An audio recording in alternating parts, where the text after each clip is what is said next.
नमस्कार, स्वागत है आपका एस्पायर एकेडमी के यूट्यूब प्लेटफॉर्म पर। मेरा नाम है सौरभ यादव और आप देख रहे हैं इन्वायरमेंट की सीरीज।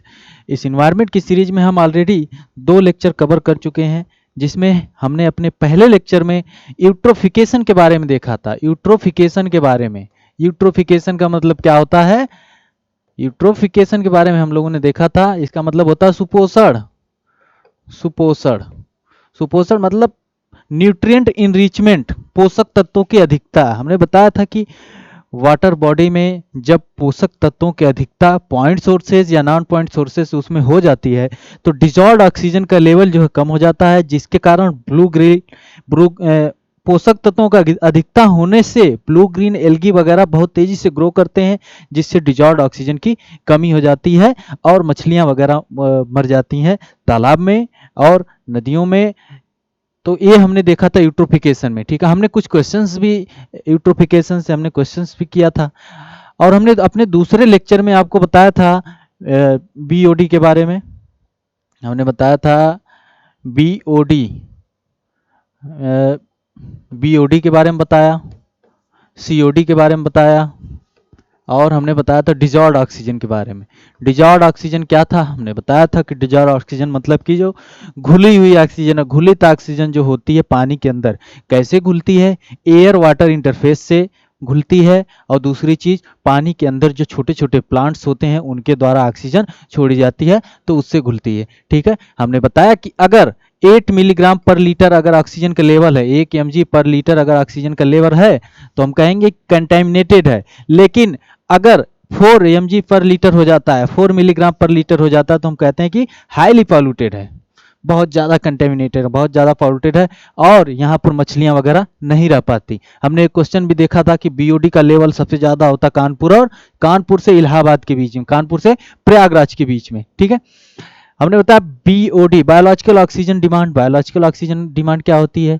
जो ऑर्गेनिक वेस्ट हैं, ऑर्गेनिक वेस्ट जो पानी के अंदर है उनको डिग्रेड होने के लिए बीओडी हम लोग बीओडी के द्वारा उनको मेजर किया जाता है। ठीक है, और सीओडी क्या होती है? इसको टीओसी भी कहते हैं, टोटल ऑक्सीजन मतलब टोटल ऑक्सीजन डिमांड भी कहते हैं, जिसमें ये जो है ऑर्गेनिक मतलब बायोडिग्रेडेबल और नॉन बायोडिग्रेडेबल दोनों के लिए ये यूज किया जाता है, सीओडी के द्वारा मेजर किया जाता है ऑक्सीजन का लेवल। तो हमने ये पिछले 2 लेक्चर में अपने कवर कर चुका है। आज हम बहुत ही महत्वपूर्ण टॉपिक कोरल रीफ के बारे में देखेंगे। आखिर कोरल रीफ है क्या? यहाँ से अक्सर आईएएस में क्वेश्चन तो लगातार पूछे गए हैं, मेंस में भी 2019 आईएएस मेंस में भी कोरल रीफ से रिलेटेड क्वेश्चन आया है और यूपीपीसीएस में भी, मेंस में भी क्वेश्चन इससे आ सकते हैं। नॉर्मली 2019 पीसीएस प्री में भी एक क्वेश्चन कोरल रीफ से रिलेटेड आया था। और चलिए देखते हैं।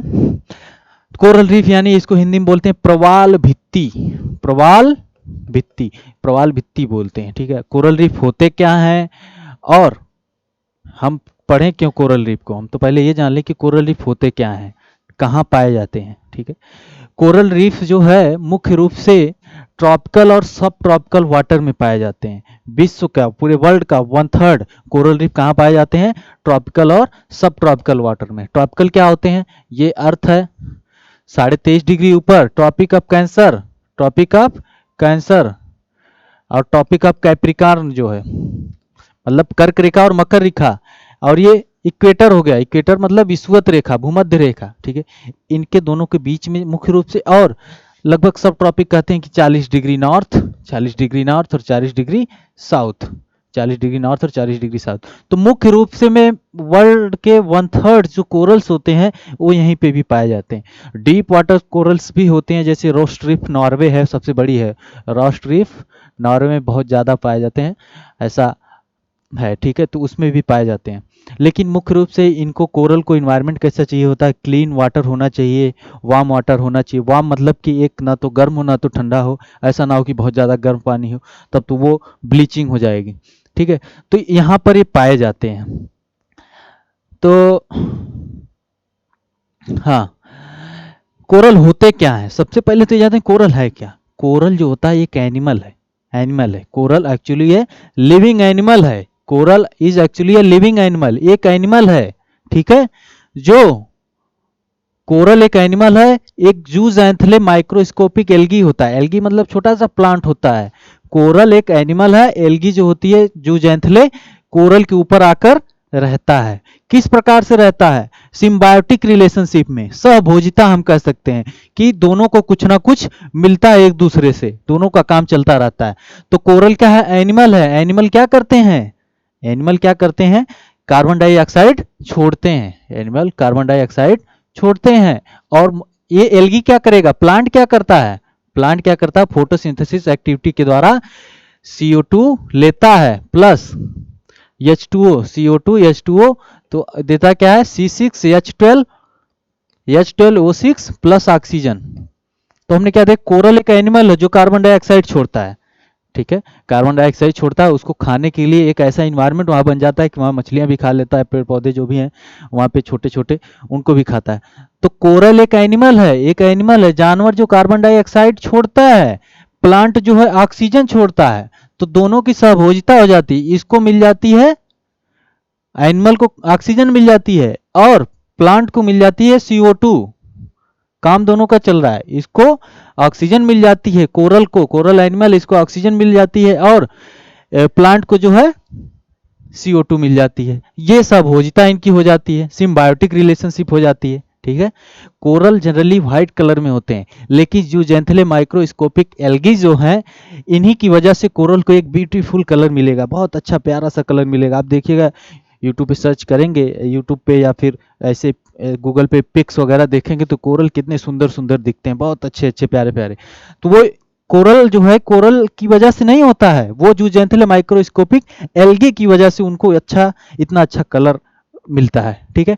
जैसे हम बताएं कि ये लोग रहते हैं सिम्बायोटिक रिलेशनशिप में, सहभोजिता कह सकते हैं, तो सिम्बायोटिक रिलेशनशिप में मतलब उनको भी फायदा होता है और दोनों को फायदा होता है एक दूसरे से। जैसे अगर ये चिड़िया है और ये कोई जैसे ये क्या है, चीतल है या बारहसिंगा कह सकते हैं, बारहसिंगा होगा, तो इनको दोनों को फायदा है। अब इसके ऊपर जूस वगैरह जो भी होंगे, जो तो उनको ये खा जाएंगी, ठीक है, इनको भोजन मिल गया और इसके शरीर के लिए अच्छा है, दोनों को फायदा हो रहा है। इसी प्रकार से कोरल है, तो हमने क्या बताया, कोरल एक एनिमल होता है जिसको कार्बन डाइऑक्साइड की जरूरत होती है। जो जैंथले माइक्रोस्कोपिक एल्गी होता है, माइक्रोस्कोपिक एल्गी को क्या चाहिए? CO2 चाहिए, और कोरल एनिमल है उसको क्या चाहिए? ऑक्सीजन चाहिए। दोनों की सहभोजिता चलती है। कोरल को एक जो कलर मिलता है यूजेंथेले माइक्रोस्कोपिक एल्गी के द्वारा ही कलर मिलता है, ठीक है। आगे देखते हैं, बहुत ही आसान भाषा में समझिए, बहुत ऐसा भी टॉपिक नहीं है कि मतलब डर जाओ इसको देख के कि कोरल आखिर है क्या, ठीक है। कोरल दो तरह के होते हैं, एक हार्ड कोरल होता है, एक सॉफ्ट कोरल होता है। जो हार्ड होगा उसी पे वो बनता है, पूरा हार्ड कोरल पर ही पूरा रीफ बनती है, ठीक है, रीफ बनती है। सबसे बड़ी रीफ कहाँ है? Great barrier reef. कहाँ पर है? ऑस्ट्रेलिया के उत्तर पश्चिमी छोर पर great barrier reef, great barrier reef, ठीक है। जो हार्ड कोरल होती है उसी पर ही रीफ बनते हैं, रीफ मतलब भित्ती, ठीक है। और कोरल जो होते हैं वो वहीं पे, कोरल जो धीरे धीरे बढ़ते हैं, एनिमल धीरे धीरे बढ़ते हैं, प्लांट्स वगैरह का जीवन काल कम होता है, तो जब एनिमल वहाँ पे बढ़ते हैं, रहते हैं, मर जाते हैं, फिर अपना वहाँ पे कैल्शियम कार्बोनेट के बने होते हैं, उनकी सेल्स जो होती हैं लाइमस्टोन के होते हैं, तो वहाँ मर जाते हैं। फिर दूसरा कोरल आता है, फिर तीसरा आता है, ऐसे करते करते बहुत समय लगता है उनको बनने में, बहुत ज़्यादा समय लगता है, फिर जाके एक पूरा कॉलोनी तैयार हो जाती है वहाँ पे। तो कोरल आप देखें, आप मतलब देखिए, आपका लक्षद्वीप आइलैंड जो है, लक्षद्वीप एंड मिनिकॉय पूरी तरह से कोरल आइलैंड है, कोरल के द्वारा बने हुए हैं, ओके। तो कोरल ही है जिसके द्वारा वो बने हुए हैं, ओके। अपने स्केल्टल्स जो हैं वहाँ पे छोड़ देते हैं, स्केल्टन्स मतलब वही उनका कैल्शियम कार्बोनेट, लाइमस्टोन्स, वो सब वहीं पे छूट जाता है। कोरल जो होते हैं ऐसे, अगर उनके वाइट कलर में दिखेंगे अगर वहाँ पे माइक्रोस्कोपिक एल्गी ना हो, ठीक है, माइक्रोस्कोपिक एल्गी ना हो, इस तरह से कुछ पर्यावरण वहाँ पे बन जाता है जहाँ पे आकर मछलियाँ रहती हैं। कोरल को इस तरह, कोरल रीफ वगैरह जो होता है, पूरा इनके जो एरिया जो बन जाता है उसको बोलते हैं tropical rain forest of oceans. Tropical rain forest of ocean, जिस प्रकार से हमारा वेस्टर्न घाट का है, ठीक है, जहाँ पर बहुत ज़्यादा बायोडाइवर्सिटी वगैरह पाई जाती है, उसी प्रकार से यहाँ कोरल में भी बहुत हाई बायोडाइवर्सिटी पाई जाती हैं, ठीक है, क्योंकि उनको एक ऐसा इन्वायरमेंट मिल जाता है, आसानी से उसमें रह सकते हैं, वो छिप के रह लेते हैं, वहाँ पे शिकार कर लेते हैं, जिस प्रकार से कोरल है। ओके, तो आगे देखते हैं। जैसा हम बताएं कि 1/3 विश्व की लगभग 1/3 कोरल्स जो पाई जाती हैं ट्रॉपिकल और सब ट्रॉपिकल वाटर में 40 डिग्री नॉर्थ से 40 डिग्री साउथ। ट्रॉपिक्स जो है 23.5 डिग्री ऊपर ट्रॉपिक ऑफ कैंसर, 23.5 डिग्री नीचे ट्रॉपिक ऑफ कैप्रिकॉर्न। ओके, सबसे कोल्ड वाटर कोरल भी हम बताएं कि लार्जेस्ट जो है रॉस रिफ नॉर्वे में पाई जाती है। कोरल के अंदर एक कैरेक्टरिस्टिक होती है, इनकी विशेषता होती है, अगर न्यूट्रिएंट पुअर वाटर है, वहां पे पोषक तत्वों की कमी अगर पानी में है, तब भी वो उस पानी में से पोषक तत्व निकाल लेते हैं, ठीक है, पोषक तत्व उसमें से एब्जॉर्ब कर लेते हैं। इनको tropical rain forest of ocean भी कहा जाता है, यहाँ पे सबसे ज्यादा बायोडाइवर्सिटी होती है। इसी tropical rain forest of ocean biodiversity वगैरह पे उत्तर प्रदेश पीसीएस 2019 में खेल गया, जिसकी वजह से उसने 2 ऑप्शन दिया कि सबसे ज्यादा बायोडाइवर्सिटी कहाँ पाई जाती है। एक ऑप्शन दिया कोरल रीफ, एक ऑप्शन दिया ट्रॉपिकल रेन फॉरेस्ट। तो ट्रॉपिकल रेन फॉरेस्ट और कोरल रीफ में जब विवाद उत्पन्न हो गया, लोगों ने उस पर ऑब्जेक्शन किया कि मतलब कोरल रीफ में ज्यादा बायोडाइवर्सिटी है, तब जबकि यूपीएससी ये माना है कि कोरल रीफ में ज्यादा बायोडाइवर्सिटी है, इनका ट्रॉपिकल रेन फॉरेस्ट जो है यहाँ पे ज्यादा बायोडाइवर्सिटी है। लेकिन यूपीपीएससी ने, उत्तर प्रदेश लोकसभा आयोग ने ये माना कि दोनों में बी एंड सी ऑप्शन थे, बी एंड सी दोनों ही सही, ठीक है। कई प्रकार के कोरल्स पाए जाते हैं, एक फ्रिंजिंग होते हैं, पैच होते हैं, फ्रिंजिंग होते हैं, पैच होते हैं, बैरियर होते हैं, एटॉल्स होते हैं। फ्रिंजिंग होते हैं कुछ इस प्रकार से होते हैं, फ्रिंजिंग कोरल्स जो होते हैं कुछ ऐसे होते हैं, ठीक है, कुछ इस प्रकार से कोरल्स होते हैं, और पैच वाले अलग अलग जगह पे इस प्रकार से होते हैं, ठीक है। फ्रिंजिंग कोरल्स जो होते हैं वो मुख्य रूप से भारत के अंडमान में पाए जाते हैं, अंडमान से आइलैंड में पाए जाते हैं। अब पैच वाले आइसोलेटेड होते हैं, ये पाए जाते हैं पाक जल संधि। पाक जल संधि आपको पता ही होगा, नहीं पता होगा तो सर्च करिएगा। एक क्वेश्चन असिस्टेंट कमांडेंट 2019 में पाक बे से रिलेटेड क्वेश्चन पूछा गया था, देख लीजिएगा, बहुत इंपॉर्टेंट क्वेश्चन, यूपीएससी में पूछा जा सकता है, यूपीपीसीएस में भी पूछा जा सकता है। Palk Bay, Gulf of Mannar and Gulf of Kutch में कोरल्स पाए जाते हैं पैच प्रकार के, ओके, जो इस प्रकार से कुछ होते हैं। बैरियर्स जो होते हैं, बैरियर कोरल्स जो इस प्रकार से पाए जाते हैं, निकोबार और लक्षद्वीप में पाए जाते हैं। हमने बताया कि फ्रिंजिंग पाए जाते हैं अंडमान में, और पैच पाए जाते हैं gulf of Mannar, gulf of Kutch, और एक और जगह हमने बताया था, कौन सी जगह थी, एक सेकेंड, हाँ हमने बताया gulf of Mannar, gulf of Kutch, पाक बे भी हमने बताया था। ओके, आगे देखते हैं। बैरियर पाए जाते हैं निकोबार और लक्षद्वीप में, पैरेलल टू कोस्ट लाइन होते हैं, ओके, और एटॉल्स जो होते हैं सर्कुलर और सेमी सर्कुलर होते हैं, लक्षद्वीप और निकोबार में पाए जाते हैं। हमने अभी बताया कि अंडमान निकोबार में पाए जाते हैं कोरल्स, आपके gulf of Mannar, gulf of Kutch, Lakshadweep, 4 ही जगह पे हमने कोरल की बात की है। इसी प्रकार से आईएएस से एक क्वेश्चन लेके खेल गया और लोग उसको गलत करके चले आए। हम देखेंगे अभी कुछ देर बाद क्वेश्चन भी देखेंगे, जो हमने क्वेश्चन यहाँ से छांट के निकाले हैं।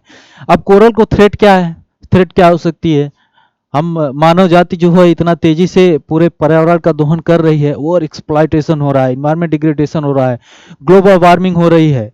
ग्लोबल वार्मिंग के साथ साथ मतलब कोई ऐसी जगह नहीं बची है, हम लोग कोयला खुदाई कर रहे हैं, समुद्र के अंदर से भी मिनरल्स निकाल रहे हैं, तो चारों तरफ हम लोग लगे पड़े हैं एकदम पर्यावरण को। तो हमारे द्वारा मैन मेड जो एक्टिविटीज होती हैं, जो मैनमेड तरीके से जो पर्यावरण को नुकसान होता है, उसको एंथ्रोपोजेनिक एक्टिविटीज बोलते हैं। इसी पे एक यूपीपीसीएस ने क्वेश्चन दिया था कि क्या क्या बोला जाता है उसको, तो एंथ्रोपोजेनिक एक्टिविटी बोलते हैं, सीधे सीधे ऑप्शन था। ओवर एक्सप्लॉयटेशन हो रहा है, अब समुद्र के अंदर भी ऑयल निकालना है, तो यहाँ पे जब हम ड्रिल करेंगे तो जरूर जाहिर सी बात है वहाँ से सेडिमेंट्स वगैरह जाएंगे कोरल के ऊपर, तो कोरल जो है कि एक्सप्लॉइट होगा। और ओवर फिशिंग हो जाए, बार बार वहां से अगर निकलेगी शिप्स वगैरह, ओवर फिशिंग हुई, जाल फेंकेंगे, तो उससे भी इसको नुकसान ही होगा। ओवरलोडिंग हो जाए, न्यूट्रिएंट की ओवरलोडिंग हो जाए, न्यूट्रिएंट की अधिकता हो जाएगी, तो कोरल पे जो है जूजेंथिल एल्गी है बहुत तेजी से बढ़ेगा, मर जाएगा, बहुत तेजी से बढ़ेगा, मर जाएगा। जब ज़्यादा तेजी से बढ़ेगा तो ज़्यादा ऑक्सीजन चाहिए होगा, तो ज़्यादा ऑक्सीजन वो होगा, तो इससे भी समस्याएं होंगी, क्योंकि जब बहुत तेजी से ग्रो कुछ करता है ठीक है। आप मान लीजिए आप रोटी बना रहे हैं, गैस की फ्लेम बहुत तेज कर लीजिए, तेज करेंगे तो रोटी जल जाती है, और स्लो बनाते हैं तो अच्छी बनती है। उसी प्रकार से अगर न्यूट्रिएंट इनरिचमेंट हो जाएगा तो कोरल बहुत ज़्यादा डिजीज के ससेप्टिबल हो जाएंगे, उन पे बीमारियां बहुत तेजी से जल्दी आ सकती हैं। ये भी एक रीजन है। ओके। केमिकल पॉल्यूशन हो जाए, ऑयल स्पिल्स हो जाए, अभी बहुत सा मुद्दा हुआ था कि ऑयल स्पिल्स हो गया समुद्र में, इससे भी कोरल को बहुत ज़्यादा नुकसान है। आईएएस 2019 से 2018 में कोरल से रिलेटेड इस तरह के क्वेश्चन सीधे सीधे मेंस में दे दिया था। ठीक है। कोरल ब्लीचिंग कैसे होती है? ब्लीचिंग मतलब कोरल के ऊपर से जो माइक्रोस्कोपिक एल्गी हैं ये इसे छोड़ के चले जाएंगे तो कोरल धीरे धीरे खत्म हो जाएगा, इसको भोजन ही नहीं मिलेगा। ठीक है। तो ऐसे अगर ब्लीचिंग नहीं हुई रहती है तो ऐसे होते हैं, और जब ब्लीचिंग हो जाती है कुछ इस प्रकार से व्हाइट हो जाते हैं। तो क्यों होती ब्लीचिंग? टेम्परेचर इंक्रीज कर जाए, टेम्परेचर हाई हो जाए तो ब्लीचिंग हो जाएगी। सब एरियल एक्सपोजर, टाइड्स वगैरह, एलिनो वाली एक्टिविटी हो जाए तब भी, सेडिमेंटेशन जैसे करें, ड्रिलिंग वगैरह हो रही है, सेडिमेंट वगैरह बह के चले जाएं तब भी ये ब्लीच हो सकते हैं। NH3 नाइट्रेट वगैरह के ऐसे न्यूट्रिएंट्स वगैरह भी आ जाएंगे तब भी उनको ब्लीचिंग हो जाएगी। मतलब ऑयल वगैरह ये सब चीज़ें अगर उनके ऊपर आ जाएंगी तब भी ब्लीच हो जाएगी, जैसे ऑयल स्पिल्स वगैरह।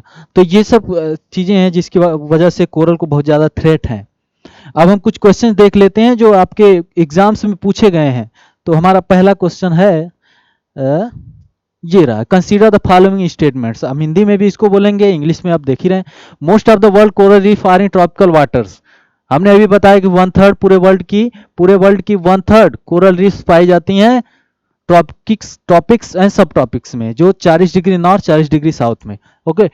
दूसरा statement, more than 1/3 of world coral reef are located in the territories of Australia, Indonesia and Philippines. तो ये सही है, मोर देन 1/3 पाई जाती हैं ऑस्ट्रेलिया, इंडोनेशिया और फिलीपींस, क्योंकि ये दोनों इसी में पाए जाते हैं। ऑस्ट्रेलिया की तो पता है आपको, ग्रेट बैरियर रीफ विश्व की सबसे बड़ी बैरियर रीफ है। ओके। कोरल रीफ हमें देते हैं क्या? कोरल रीफ के द्वारा मान लीजिए अगर आपके शोर के किनारे, कोस्ट के किनारे अगर है कोरल्स वगैरह, तो अगर कभी स्टर्म वगैरह आता है तो उससे भी बहुत ज़्यादा फायदा होता है।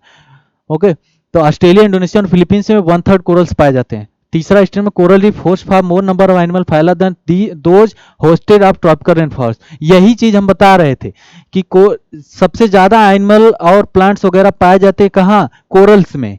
यूपीपीसीएस इस पे खेला तो कोरल और उसने ट्रॉपिकल रेन फॉरेस्ट रखा, जैसे वेस्टर्न घाट का क्षेत्र है, तो उसने कहा कि दोनों सही हैं। लेकिन यूपीएससी ने सीधे स्टेटमेंट पूछा और यूपीएससी ने इसको सही भी माना है। तो हमारा 3 स्टेटमेंट क्या है? पहला स्टेटमेंट है कि सबसे ज्यादा कोरल पाए जाते हैं ट्रॉपिकल वाटर्स में, और दूसरी चीज की 1/3, मोर देन 1/3 कोरल जो होते हैं वो ऑस्ट्रेलिया, इंडोनेशिया और फिलीपींस के वाटर में पाए जाते हैं, उनकी टेरिटरी में।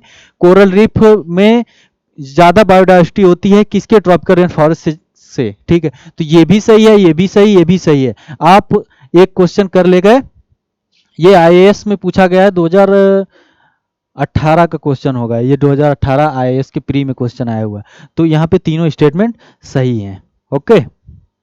चलिए अगला क्वेश्चन देखते हैं। नेक्स्ट क्वेश्चन, हाँ, विच of the following have coral reefs. अभी हम बता रहे हैं कि कोरल्स कहाँ कहाँ पाए जाते हैं, कहाँ कहाँ पे कोरल रीफ्स हैं। ऑप्शन दिया, Andaman Nicobar, gulf of Kutch, gulf of Mannar, Sundarban. ये भी आईएएस का ही क्वेश्चन है, यहाँ पे लिखा नहीं है, आईएएस का ही क्वेश्चन। आईएएस शायद 2014, आईएएस पीटी 2014 का शायद ये क्वेश्चन है। ओके। ये पूछा गया है। तो हम आपको बताया कि अंडमान निकोबार में पाए जाते हैं, gulf of Kutch, gulf of Mannar, हमने लक्षद्वीप बताया, और ये चीजें हमने आपको बताई। हमने सुंदरबन का कहीं पर नाम लिया ही नहीं। ऑप्शन में सुंदरबन दिया है, सुंदरबन दिया तो नंबर 4 गया, एलिमिनेशन मेथड लगाइए, नंबर 4 जहां पे है खत्म। ये गलत हो गए, ये गलत हो गए, बचा आपका 1 2 3 एंड 1 3। तो हम बताएं कि अंडमान निकोबार में पाए जाते हैं, गल्फ ऑफ कच्छ में पाए जाते हैं, गल्फ ऑफ मन्नार में पाए जाते हैं, सुंदरबन में नहीं पाए जाते हैं। तो 1 2 3 आपका राइट हो गया। ठीक है। तो ये यूपीएससी में क्वेश्चन पूछा गया। अगला क्वेश्चन है जो हम अभी बता रहे हैं कि उत्तर प्रदेश पीसीएस 2018 में क्वेश्चन पूछा था कोरल से रिलेटेड। उसने पूछा कि in which of the following ecosystem the species diversity relatively higher. किसमें स्पीसीज की डाइवर्सिटी ज्यादा है, डाइवर्सिटी ज्यादा है। आईएएस ने स्टेटमेंट दिया तो उसमें इसने माना कि कोरल में ज्यादा है, लेकिन यहाँ पर यूपीपीसीएस ने ये कहा है कि ये दोनों ही सही हैं। आंसर क्या दिया उसने कि B and C are right, B और सी करेक्ट है। ठीक है, समझ गए आप। आगे देखते हैं कोई और क्वेश्चन है। क्या हो रहा है। हाँ, तो हमने आज क्या देखा, हमने अपने पहले लेक्चर में यूट्रोफिकेशन देखा, फिर हमने दूसरे में बीओडी सीओडी डीओ के बारे में देखा, आज हमने कोरल रीफ के बारे में देखा। हमने कोरल रीफ में क्या बताया, हमने बताया कि कोरल जो होते हैं एक एनिमल होते हैं जो जिनको कार्बन डाइऑक्साइड ऑक्सीजन की जरूरत होती है, और जूजेंथिलम माइक्रोस्कोपिक एल्गी होता है जो ऑक्सीजन छोड़ता है। दोनों क्लोज एकदम सिम्बायोटिक रिलेशनशिप में रहते हैं पानी के अंदर, तो दोनों की जरूरतें एक दूसरे से पूरा होती हैं। ठीक है, फोटोसिंथेसिस एक्टिविटी करता है प्लांट, और कार्बन डाइऑक्साइड रेस्पिरेशन एक्टिविटी करता है एनिमल, और उनको कलर मिलता है इसी के द्वारा, जूजेंथिलम माइक्रोस्कोपी एल्गी के द्वारा। कोरल जो होते हैं बढ़ते हैं, मरते हैं, वहीं अपना कैल्शियम कार्बोनेट लाइमस्टोन छोड़ देते हैं। ठीक है, फिर हमने बताया कि कोरल जो होते हैं जो हार्ड होते हैं उन्हीं पे कोरल बनता है। ओके, और उनको थ्रेट किससे है, सेडिमेंटेशन, ये सब चीज़ें जो है, ओवर एक्सप्लॉयटेशन, टेम्परेचर इंक्रीज करे, ये सब उसके थ्रेट हैं। साथ ही साथ हमने कुछ क्वेश्चंस भी देखे आज। ठीक है, हम अपने अगले लेक्चर में कुछ और अच्छा इन्वायरमेंट से कोई महत्वपूर्ण सीरीज जो हमारी चल रही, महत्वपूर्ण जो टॉपिक हम लेके फिर से एक बार आपके सामने आएंगे। नमस्कार।